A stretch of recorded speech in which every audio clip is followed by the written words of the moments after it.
नमस्ते दोस्तों, आशा के बैठकी में आप सभी का स्वागत है। आप सभी को हमारी ओर से ईद मुबारक। खुदा आपकी सारी तमन्नाएं पूरी करे। आज सुनिए मुंशी प्रेमचंद जी की एक कालजयी रचना ईदगाह। रमजान के पूरे 30 रोज़ों के बाद ईद आई है। कितना मनोहर, कितना सुहावना प्रभात है। वृक्षों पर अजीब हरियाली है, खेतों में कुछ अजीब रौनक है, आसमान पर कुछ अजीब लालिमा है। आज का सूर्य को देखो, कितना प्यारा, कितना शीतल है, मानो संसार को ईद की बधाई दे रहा है। गांव में कितनी हलचल है, ईदगाह जाने की तैयारियां हो रही है। किसी के कुर्ते में बटन नहीं है, पड़ोस के घर में सुई धागा लेने दौड़ा जा रहा है। किसी के जूते कड़े हो गए हैं, उनमें तेल डालने के लिए तेली के घर पर भागा जाता है। जल्दी जल्दी बैलों को सानी पानी दे दे।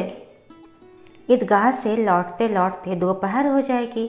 3 कोस का पैदल रास्ता, फिर सैकड़ों आदमियों से मिलना भेंटना, दोपहर से पहले लौटना असंभव है।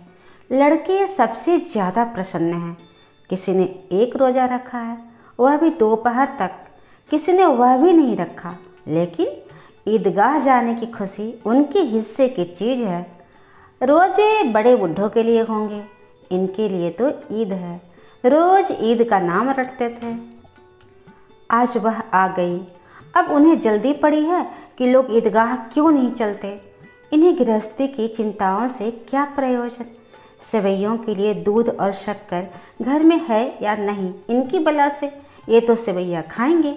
वह क्या जाने कि अब्बा जान क्यों बदहवास चौधरी कायम अली के घर दौड़े जा रहे हैं। उन्हें क्या खबर कि चौधरी आंखें बदल लें तो यह सारी ईद मुहर्रम हो जाए। उनकी अपनी जेबों में तो कुबेर का धन भरा हुआ है। बार बार जेब से अपना खजाना निकाल कर गिनते हैं और खुश होकर फिर रख लेते हैं। महमूद गिनता है, 1 2 10 12, उसके पास 12 पैसे हैं। मोहसिन के पास 1 2 3 8 9 15 पैसे हैं। इन्हीं अनगिनत पैसों में अनगिनत चीज़ें लाएंगे, खिलौने, मिठाइयाँ, बिगुल, गेंद और जाने क्या क्या। और सबसे ज़्यादा प्रसन्न है हामिद। वह 4-5 साल का गरीब सूरत दुबला पतला लड़का, जिसका बाप गत वर्ष हैजे की भेंट हो गया और माँ ना जाने क्यों पीली होते होते एक दिन मर गई। किसी को बताती भी तो क्या बताती कि क्या बीमारी है, कहती भी तो कौन सुनने वाला था। दिल पर जो बीतती थी वह दिल में ही सहती थी, और जब ना सहा गया तो संसार से विदा हो गई। अब हामिद अपनी बूढ़ी दादी अमीना की गोद में सोता है और उतना ही प्रसन्न है। उसके अब्बा जान रुपये कमाने गए हैं, बहुत सी थैलियाँ लेकर आएंगे। अम्मी जान अल्लाह मियाँ के घर से उसके लिए बड़ी अच्छी अच्छी चीज़ें लाने गई हैं, इसलिए हामिद प्रसन्न है। आशा बहुत बड़ी चीज़ है, और फिर बच्चों की आशा, उनकी कल्पना तो राई का पर्वत बना लेती है। हामिद के पाँव में जूते नहीं हैं, सिर पर एक पुरानी धुरानी टोपी है जिसका गोटा काला पड़ गया है, फिर भी वह प्रसन्न है। जब उसके अब्बा जान थैलियाँ और अम्मी जान नियामतें लेकर आएंगे तो वह दिल से अरमान निकाल लेगा। तब देखेगा मोहसिन, नूरे और शम्मी कहाँ से उतने पैसे निकालेंगे। उधर अभागिन अमीना अपनी कोठरी में बैठी रो रही है। आज ईद का दिन और उसके घर में दाना नहीं। आज आबिद होता तो क्या इसी तरह ईद आती और चली जाती। इस अंधकार और निराशा में वह डूबी जा रही है।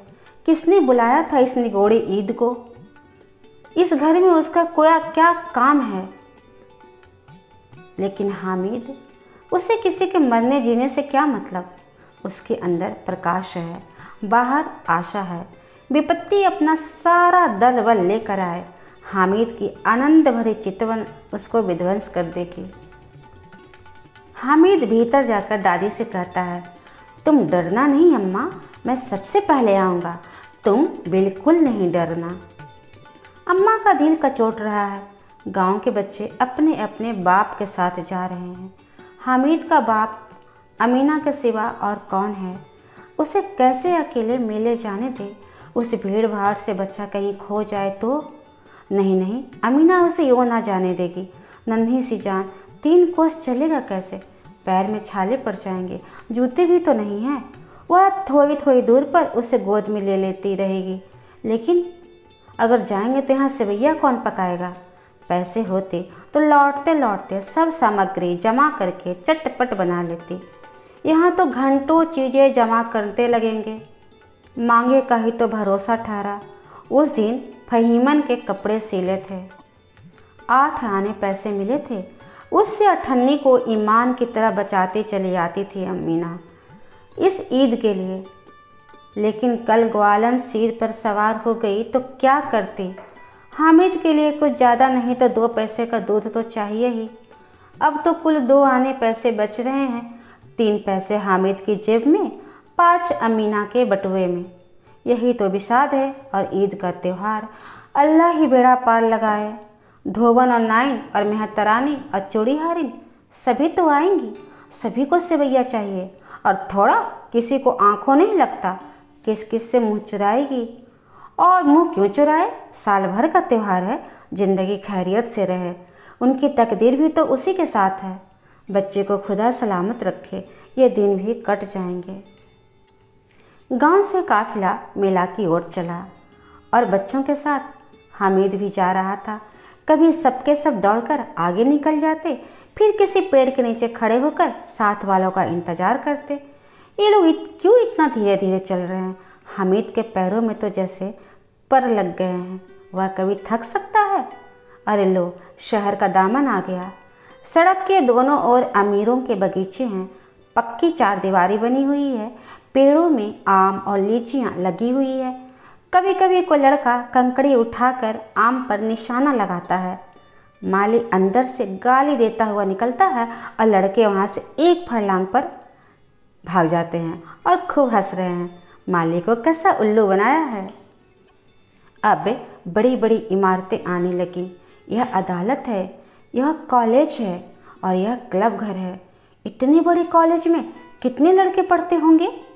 सब लड़के नहीं हैं जी, बड़े बड़े आदमी हैं। सच, उनकी बड़ी बड़ी मूछें हैं।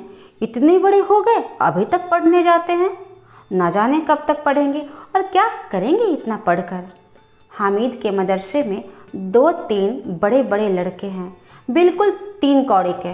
रोज़ मार खाते हैं, काम से जी चुराने वाले। इस जगह भी उसी तरह के लोग होंगे और क्या। क्लब घर में जादू होता है, सुना है। यहाँ मुर्दों की खोपड़ियाँ दौड़ती है और बड़े बड़े तमाशे होते हैं, पर किसी को अंदर नहीं जाने देते। और वहाँ शाम को साहब लोग खेलते हैं, बड़े बड़े आदमी खेलते हैं, दाढ़ी मूछे वाले, और मेमे भी खेलती हैं। सच।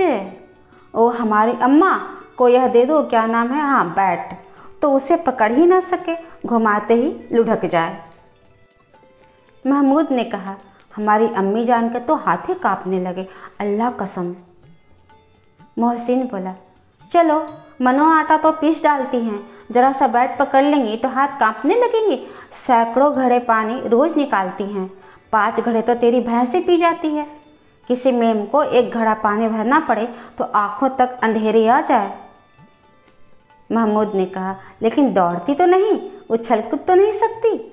मोहसिन, हाँ उछल कूद तो नहीं सकती, लेकिन उस दिन मेरी गाय खुल गई थी और चौधरी के खेत में जा पड़ी थी। अम्मा इतनी तेज दौड़ी कि मैं उन्हें पा ना सका। सच। काफिला आगे बढ़ा।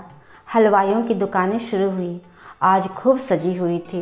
इतनी मिठाइयाँ कौन खाता है? देखो ना, एक एक दुकान पर मनो होंगी। सुना है रात को जिन्नात आकर खरीद ले जाते हैं।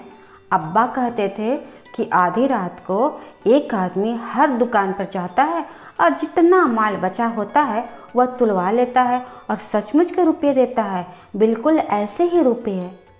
हामिद को यकीन ना आया। ऐसे रुपये जिन्नात को कहाँ से मिल जाएंगी? मोहसिन ने कहा, जिन्नात को रुपये की क्या कमी, जिस खजाने में चाहे चले जाए, लोहे के दरवाजे तक उन्हें नहीं कोई रोक सकता है। जनाब, आप हैं किस फेर में? हीरे जवाहरात तक उनके पास रहते हैं।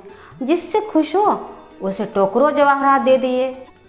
अभी अभी यहीं बैठे हैं, 5 मिनट में कलकत्ता पहुंच जाए। हामिद ने फिर पूछा, जिन्नात बहुत बड़े बड़े होते हैं? मोहसिन, अरे एक एक सिर आसमान के बराबर होता है जी। ज़मीन पर खड़ा हो जाए तो उसका सिर आसमान से जा लगे, मगर चाहे तो एक लोटे में घुस जाए। हामिद, लोग उन्हें कैसे खुश करते होंगे? कोई मुझे यह मंत्र बता दे तो एक जिन्न को तो खुशी कर लो। मोहसिन, अब यह तो ना जानता, लेकिन चौधरी साहब के काबू में बहुत से जिन्नात हैं। कोई चीज़ चोरी हो जाए, चौधरी साहब उसका पता लगा देंगे और चोर का नाम बता देंगे। जुमेराती का बछवा उस दिन खो गया था। 3 दिन हैरान हुए, कहीं ना मिला। तब झांक मार कर चौधरी के पास गया। चौधरी ने तुरंत बता दिया कि मवेशी खाना में है। जिन्नात आकर उन्हें सारे जहान की खबर दे जाते हैं। अच्छा, अब समझ में आया कि चौधरी के पास क्यों इतना धन है और क्यों इतना सब उसका सम्मान करते हैं। काफिला आगे चला। यह पुलिस लाइन है, यहाँ सब कांस्टेबल कवायद करते हैं, रट्टन फो रट्टन फो। रात को बेचारे घूम घूम कर पहरा देते हैं, नहीं चोरियाँ ना हो जाए। मोहसिन ने प्रतिवाद किया, यह कांस्टेबल पहरा देते हैं? तभी तुम बहुत जानते हो अजी हजरत, यह चोरी करते हैं। शहर के जितने चोर डाकू हैं सब इनसे मिले रहते हैं, तभी तो इन लोग के पास इतने रुपए आते हैं। मेरे मामू एक थाने में कांस्टेबल हैं, 10 रुपये महीना पाते हैं, लेकिन 50 रुपया घर भेजते हैं। अल्लाह कसम। मैंने एक और पूछा था कि मामू आप इतने रुपये कहाँ से पाते हैं? हंस कर कहने लगे, बेटा अल्लाह देता है। फिर आप ही बोले, हम लोग चाहे तो एक दिन में लाखों मार लाएं। हम तो इतना ही लेते हैं जिसमें अपनी बदनामी ना हो और नौकरी ना चली जाए। हामिद ने पूछा, यह लोग चोरी करवाते हैं तो कोई इन्हें पकड़ता क्यों नहीं भला? मोहसिन उसकी नादानी पर दया दिखाकर बोला, अरे पागल, इन्हें कौन पकड़ेगा? पकड़ने वाले तो यह लोग खुद हैं, लेकिन अल्लाह इन्हें सज़ा भी खूब देता है। हराम का माल हराम में जाता है। थोड़े ही दिन हुए मामू के घर में आग लग गई, सारी लेई पूंजी जल गई, एक बर्तन तक ना बचा। कई दिन पेड़ के नीचे सोए, अल्लाह कसम पेड़ के नीचे। फिर ना जाने कहाँ से 100 कर्ज लाए तो बर्तन भाड़े आए। हामिद ने कहा, 100 तो 50 से ज़्यादा होते हैं। लो, कहाँ 50 और कहाँ 100। 50 एक थैली भर होती है, 100 तो 2 थैलियों में भी ना आए।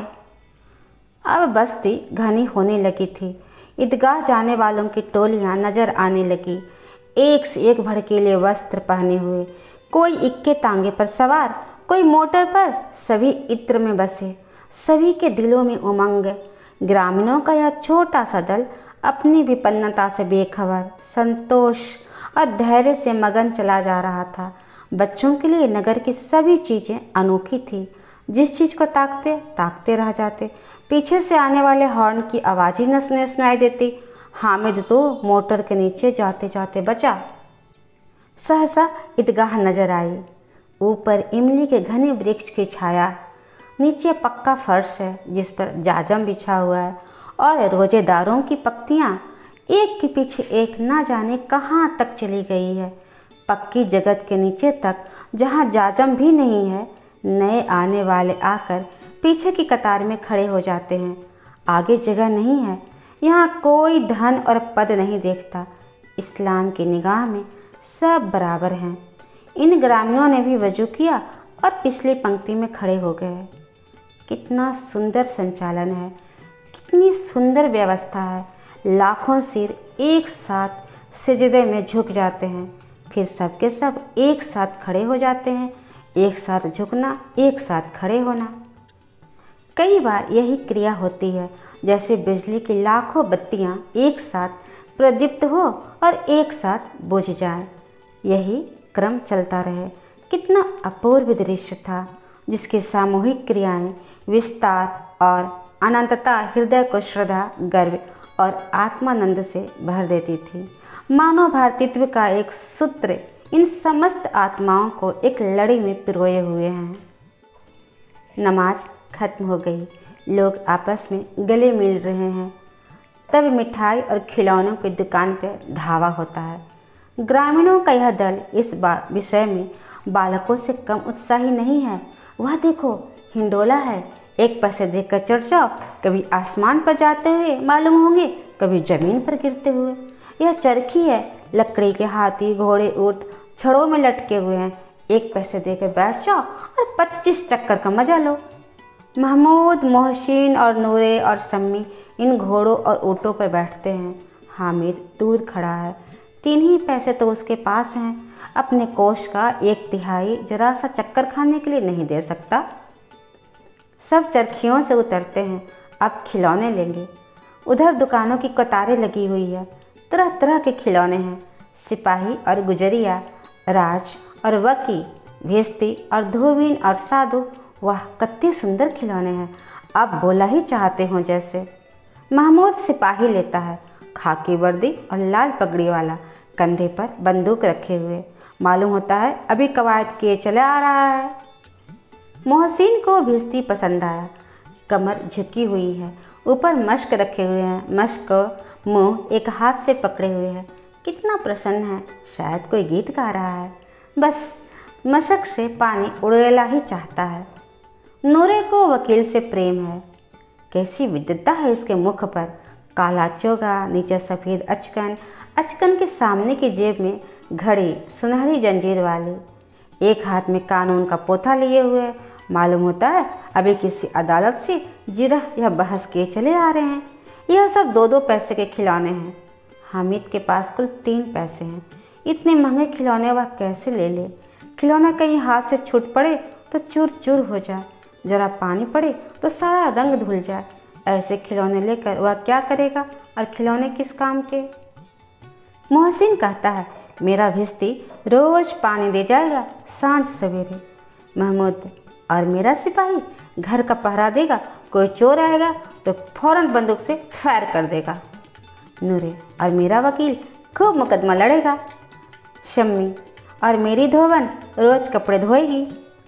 हामिद खिलौने की निंदा करता है, मिट्टी के तो हैं, गिरे तो चकनाचूर हो जाए, लेकिन ललचाई हुई आंखों से खिलौनों को देख रहा है और चाहता है कि जरा देर के लिए उन्हें हाथ में ले सकता।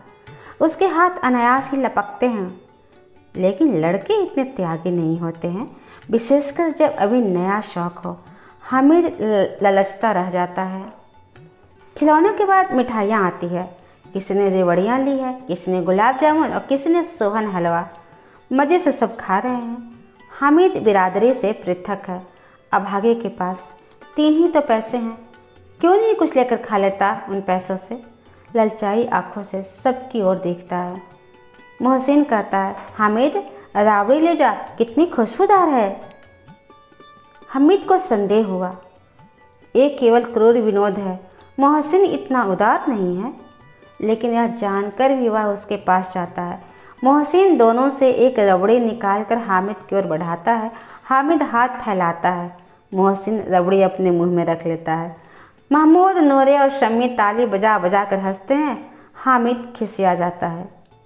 मोहसिन अच्छा अब की ज़रूर देंगे हामिद, अल्लाह कसम ले जा। हामिद रखे रहो, क्या मेरे पास पैसे नहीं हैं? हाँ 3 ही तो पैसे हैं तेरे पास, 3 पैसे में क्या क्या लोगे? महमूद हमसे गुलाब जामुन ले जाओ हामिद, मोहसिन बदमाश है। हामिद मिठाई कौन बड़ी नेमत है, किताबों में तो इसकी कितनी बुराइयां लिखी है। मोहसिन लेकिन दिल से कह रहे होगे मिले तो खा लें, अपने पैसे क्यों नहीं निकालते? महमूद हम समझते हैं कि उसकी चालाकी, जब हमारे सारे पैसे खर्च हो जाएंगे तो हमें ललचा ललचा कर खाएगा। मिठाइयों के बाद कुछ दुकान लोहे की चीज़ों की, कुछ गिल्लट और कुछ नकली गहनों की। लड़कों के लिए यहाँ कोई आकर्षण न था, वे सब आगे बढ़ जाते हैं। हामिद लोहे की दुकान पर रुक जाता है। कई चिमटे रखे हुए थे। उसे ख्याल आया दादी के पास चिमटा नहीं है। तवे से रोटियां उतारती है तो हाथ जल जाता है। अगर वह चिमटा ले जाकर दादी को दे दे तो वह कितनी प्रसन्न होगी, फिर उनकी उंगलियां कभी न जलेगी। घर में एक काम की चीज़ हो जाएगी। खिलौने से क्या फ़ायदा व्यर्थ में पैसे खराब होते हैं। जरा देर ही तो खुशी होती है, फिर तो खिलौनों को कोई आँख उठाकर नहीं देखता। यह तो घर पहुँचते पहुँचते टूट फूट के बराबर हो जाएंगे। चिमटा कितने काम की चीज़ है। रोटियां तवे से उतार लो, चूल्हे में सेंक लो, कोई आग मांगने आए तो झटपट चूल्हे से आग निकाल कर उसे दे दो। अम्मा बेचारी को कहाँ फुर्सत है कि बाजार आए, और इतने पैसे भी कहाँ मिलते हैं। रोज़ हाथ जला लेती हैं। हामिद के साथी आगे बढ़ गए हैं। सबील पर सबके सब शरबत पी रहे हैं। देखो सब कितने लालची हैं। इतनी मिठाइयाँ ली, मुझे किसी ने एक भी ना दी। उस पर कहते हैं मेरे साथ खेलो, मेरा यह काम करो, मेरा वह काम करो। अब अगर किसी ने कोई काम करने को कहा तो पूछूंगा, खाएं मिठाइयाँ? आप मुंह सड़ेगा, फोड़े फुंसियाँ निकलेगी, आप ही जवान चटोरी हो जाएगी। तब घर से पैसे चुराएंगे और मार खाएंगे। किताब में झूठी थोड़ी ही लिखी है, मेरी जवान क्यों खराब होगी? अम्मा चिमटा देखते ही दौड़कर मेरे हाथ से ले लेगी और कहेगी, मेरा बच्चा अम्मा के लिए चिमटा लाया है। कितना अच्छा लड़का है। इन लोगों के खिलौने पर कौन इन्हें दुआएं देगा? बड़ों की दुआएं सीधे अल्लाह के पास दरबार में पहुंचती है और तुरंत सुनी जाती है। मैं भी इनसे मिजाज क्यों सहूँ? मैं गरीब सही, किसी से कुछ मांगने तो नहीं जाते। आखिर अब्बा जान कभी न कभी तो आएंगे, अम्मा भी आएंगी ही। फिर इन लोगों से पूछूंगा कितने खिलौने लोगे? एक एक को टुकड़ियों खिलौने दिला दूँ और फिर बताऊँ, देखो दोस्तों के साथ कैसे सलूक किया जाता है। यह नहीं कि एक पैसे की देवड़ियाँ ली तो चढ़ा चढ़ा कर खाने लगे। सब के सब हंसेंगे कि हामिद ने चिमटा लिया है। हंसे मेरी बला से। उसने दुकानदार से पूछा, भैया यह चिमटा कितने का है? दुकानदार ने उसकी ओर देखा। कोई आदमी साथ ना देखकर कहा, तुम्हारे काम का नहीं है जी, आगे चलो। बिकाऊ है कि नहीं जी? अरे बिकाऊ क्यों नहीं है और क्यों लाद के लाए हैं यहाँ? तो बताते क्यों नहीं? कै पैसे का है चिमटा? 6 पैसे लगेंगे। हामिद का दिल बैठ गया। ठीक ठीक 5 पैसे लगेंगे, लेना है तो लो, नहीं तो चलते बनो। हामिद ने कलेजा मजबूत करके कहा, 3 पैसे लोगे? यह कहता हुआ वह आगे बढ़ गया कि दुकानदार की घुड़कियाँ ना सुने। लेकिन दुकानदार ने घुड़कियाँ नहीं दी, बुलाकर चिमटा दे दिया। हामिद ने उसे इस तरह कंधे पर रखा मानो बंदूक है और शान से अकड़ता हुआ संगियों के पास आ गया। जरा सुने अब सबके सब उसकी क्या आलोचनाएं करते हैं। मोहसिन ने कहा, यह चिमटा क्यों लाया पगले, इसका क्या करेगा? हामिद ने चिमटे को ज़मीन पर पटक के कहा, जरा अपनी भीजती ज़मीन पर गिरा दो तो सारी पसलियाँ उसकी चूर चूर न हो जाए।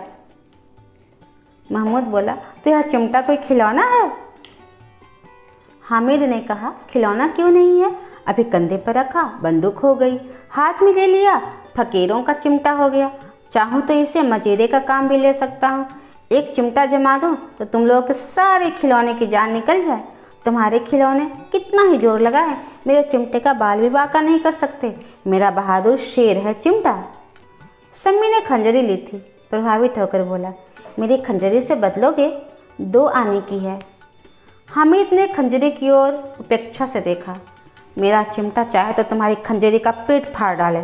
बस एक चमड़े की झिल्ली तो लगा दी, ढब ढब बोलने लगी। जरा सा पानी लग जाए तो ख़त्म हो जाए। मेरा बहादुर चिमटा आग में, पानी में, आंधी में, तूफान में बराबर डटा रहेगा। चिमटे ने सभी को मोहित कर लिया, लेकिन अब पैसे किसके पास धरे हैं? फिर मेले से दूर निकल आए हैं। 9 कब के बज गए। धूप तेज हो रही है, घर पहुंचने की जल्दी हो रही है। बाप से जिद भी करें तो चिमटा नहीं मिल सकता। हामिद है बड़ा चालाक, इसलिए बदमाश ने अपने पैसे बचा रखे थे। अब बालकों के 2 दल हो गए। मोहसिन, महमूद, शम्मी और नूरे एक तरफ, हामिद अकेला दूसरी तरफ। शास्त्रार्थ हो रहा है।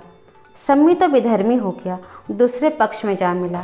लेकिन मोहसिन, महमूद और नूरे भी हामिद से 1-1, 2-2 साल बड़े होने पर भी हामिद के आघातों से आतंकित हो उठे हैं। उसके पास न्याय का बल है, नीति की शक्ति है। एक और मिट्टी है, दूसरी ओर लोहा, जो इस वक्त अपने को फौलाद कह रहा है। वह अजय है, घातक है। अगर कोई शेर आ जाए तो मियाँ भिश्ती के छक्के छूट जाएं और जो मियाँ सिपाही मिट्टी की बंदूक छोड़कर भागे, वकील साहब की तो नानी मर जाए, चोगे में मुँह छिपाकर ज़मीन पर लेट जाए। मगर यह चिमटा, यह तो बहादुर है, यह रुस्तमे हिंद लपक कर शेर की गर्दन पर सवार हो जाएगा और उसकी आंखें निकाल लेगा।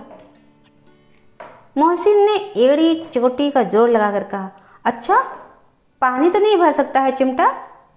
हामिद ने चिमटे को सीधा खड़ा करके कहा, भिश्ती को एक डांट बताएगा तो दौड़ा हुआ पानी लाकर उनके द्वार पर छिड़क लगेगा। मोहसिन परास्त हो गया, पर महमूद ने कुमुक पहुंचाई, अगर बच्चा पकड़ा जाए तो अदालत में बंदे बंदे फिरेंगे, तब तो वकील साहब के ही पैर पड़ेंगे। हामिद इस प्रबल तर्क का जवाब न दे सका। उसने पूछा, हमें पकड़ने कौन आएगा? नूरे ने अकड़ कर कहा, यह सिपाही बंदूक वाला। हामिद ने मुंह चिढ़ा कर कहा, ये बेचारे हम बहादुर रुस्तमे हिंद को पकड़ेंगे? अच्छा लाओ, अभी जरा कुश्ती हो जाए, इसकी सूरत देखकर दूर ही भागेंगे, पकड़ेंगे क्या बेचारे। मोहसिन को एक नई चोट सूझ गई, तुम्हारे चिमटे का मुंह तो रोज आग में जलेगा। उसने समझा था कि हामिद लाजवाब हो जाएगा, लेकिन यह बात न हुई। हामिद ने तुरंत जवाब दिया, आग में बहादुर ही कूदते हैं जनाब, तुम्हारे यह वकील सिपाही भिश्ती सब लेडियों की तरह घर में घुस जाएंगे। आग में वह काम है जो रुस्तमे हिंद ही कर सकता है। महमूद ने एक जोर लगाया, वकील साहब कुर्सी और मेज पर बैठेंगे, तुम्हारा चिमटा तो बावर्ची खाने में ज़मीन पर पड़ा रहने के सिवा कर ही क्या सकता है। इस तर्क ने शम्मी और नूरे को भी सजा कर दिया। कितनी ठिकाने की बात कही है पट्टे ने, चिमटा बावर्ची खाने में पड़ा रहने के सिवा कर क्या सकता है। हामिद को कोई भड़कता हुआ जवाब ना सूझा तो उसने धांधली शुरू की, मेरा चिमटा बावर्ची खाने में नहीं रहेगा, वकील साहब कुर्सी पर बैठेंगे तो जाकर उन्हें ज़मीन पर पटक देगा और उनका कानून उनके ही पेट में डाल देगा। बात कुछ बनी नहीं, खास गाली गलौज थी, लेकिन कानून के पेट में डालने वाली बात छा गई। ऐसी छा गई कि तीनों सुरमा मुंह ताकते रह गए, मानो कोई धेलचा कानकौआ किसी गंडे वाले कनकौए को काट गया हो। कानून मुंह से बाहर निकालने वाली जो चीज़ है, पेट के अंदर डाल दिया जाना बेतुकी सी बात है, पर कुछ नयापन रखती है। हामिद ने मैदान मार लिया था, उसका चिमटा रुस्तमे हिंद है। अब इसमें मोहसिन, महमूद, नूरे, शम्मी किसी को भी आपत्ति नहीं हो सकती। विजेता को हारने वालों से जो सत्कार मिलना स्वाभाविक है, वह हामिद को भी मिला। औरों ने 3-3, 4-4 आने पैसे खर्च किए, पर कोई काम की चीज़ ना ले सके। हामिद ने 3 पैसे में रंग जमा लिया। सच ही तो है, खिलौनों का क्या भरोसा, टूट फूट जाएंगी। हामिद का चिमटा तो बना रहेगा बरसों तक। संधि की शर्तें तय होने लगी। मोहसिन ने कहा, जरा अपना चिमटा दो, हम भी देखें, तुम हमारा भिश्ती लेकर देखो। महमूद और नूरे ने भी अपना खिलौने पेश किए। हामिद को इन शर्तों को मानने में कोई आपत्ति न थी।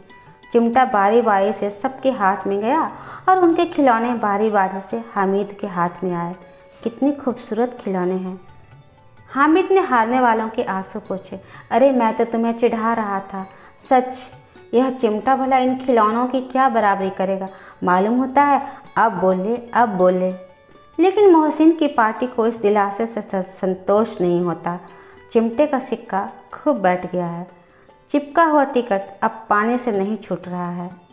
मोहसिन, लेकिन इन खिलौनों के लिए कोई हमें दुआ तो ना देगा? महमूद, दुआ के लिए फिरते हो, उल्टे मार ना पड़े। अम्मा ज़रूर कहेंगी कि मेले में यह मिट्टी के खिलौने ही मिले तुम लोगों को। हामिद को स्वीकारना पड़ा कि खिलौनों को देखकर किसी की माँ इतनी खुश ना होगी जितनी दादी चिमटे को देखकर खुश होंगी। 3 पैसों में ही तो उसे सब कुछ करना था और उन पैसों के इस उपायों पर पछतावे की बिल्कुल ज़रूरत न थी। फिर अब तो चिमटा रुस्तमे हिंद है और सभी खिलौनों का बादशाह। रास्ते में महमूद को भूख लगी, उसके बाप ने केले खाने को दिए। महमूद ने केवल हामिद को साझी बनाया, उसके अन्य मित्र मुंह ताकते रह गए। यह उस चिमटे का प्रसाद था। 11 बज गए, गांव में हलचल मच गई। मेले वाले आ गए। मोहसिन की छोटी बहन दौड़कर भिश्ती उसके हाथ से छीन लिए और मारी खुशी के जा उछले। तो मियाँ भेजती नीचे आ रहे और सुरलोक सुधारे। इस पर भाई बहन में खूब मारपीट हुई। उसकी अम्मा यह शोर सुनकर वो बिगड़ी और दोनों को ऊपर से दो दो चांटे लगाए। मियाँ नूरे के वकील का अंत उनके प्रतिष्ठा अनुकूल इससे ज़्यादा गौरवमय हुआ। वकील जमीन पर तो बैठ नहीं सकते, उनकी मर्यादा के विचार तो करना ही होगा। दीवार में खुटियाँ गाड़ी गई, उन पर लकड़ी का एक पटरा रखा गया, पटरे पर कागज़ का कालीन बिछाया गया। वकील साहब राजा भोज की भांति सिंहासन पर विराजे। नूरे ने उन्हें पंखा झलना शुरू किया। अदालत में खर की टट्टियाँ और बिजली के पंखे रहते हैं, तो क्या यहाँ मामूली पंखा भी ना हो? कानून की गर्मी दिमाग पर ना चढ़ जाएगी। बांस का पंखा आया और नूरे हवा करने लगे। अब मालूम नहीं पंखे की हवा से या पंखे की चोट से वकील साहब स्वर्गलोक से मृत्युलोक में आ गए और उनकी माटी का चोला माटी में मिल गया। फिर बड़े जोर शोर से मातम हुआ। अब वकील साहब की अस्थि धूरे पर डाल दी गई। अब रहा महमूद का सिपाही।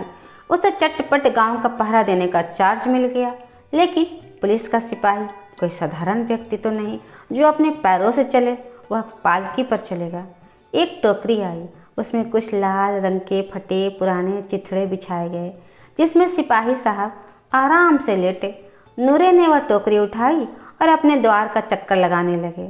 उनके दोनों छोटे भाई सिपाही की तरह छोने वाले जागते रहो, छोने वाले जागते रहो पुकारते चलते हैं, मगर रात तो अंधेरी होनी चाहिए। नूरे को ठोकर लग जाती है, टोकरी उसके हाथ से छूटकर गिर पड़ती है और मियाँ सिपाही अपनी बंदूक लिए ज़मीन पर आ जाते हैं। उनकी एक टांग में विकार आ जाता है। महमूद को आज ज्ञात हुआ वह एक अच्छा डॉक्टर है।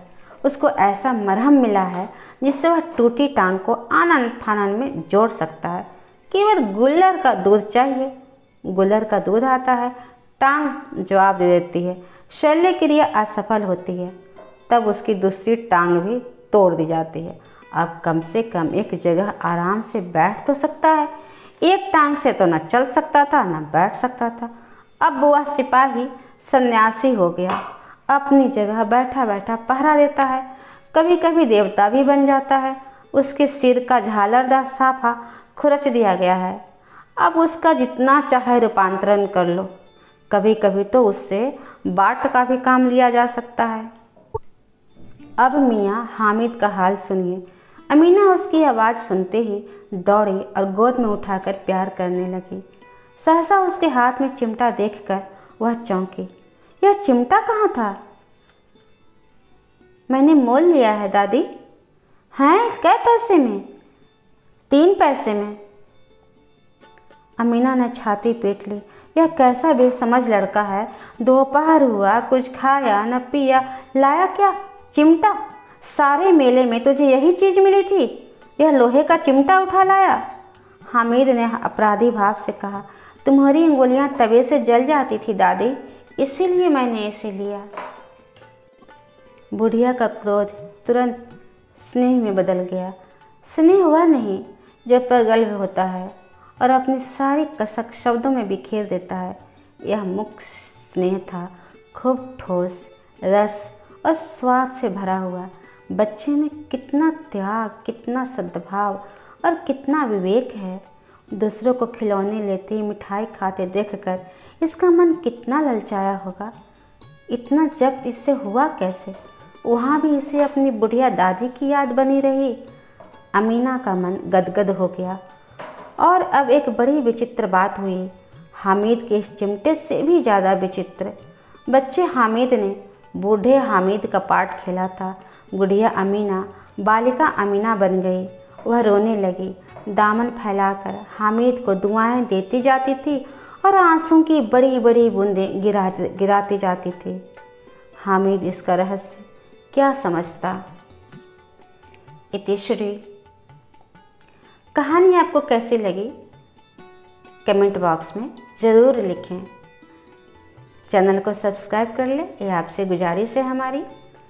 कहानी को लाइक करें, अपनों को शेयर करें, अधिक से अधिक खूब सुने और सुनाएं। धन्यवाद।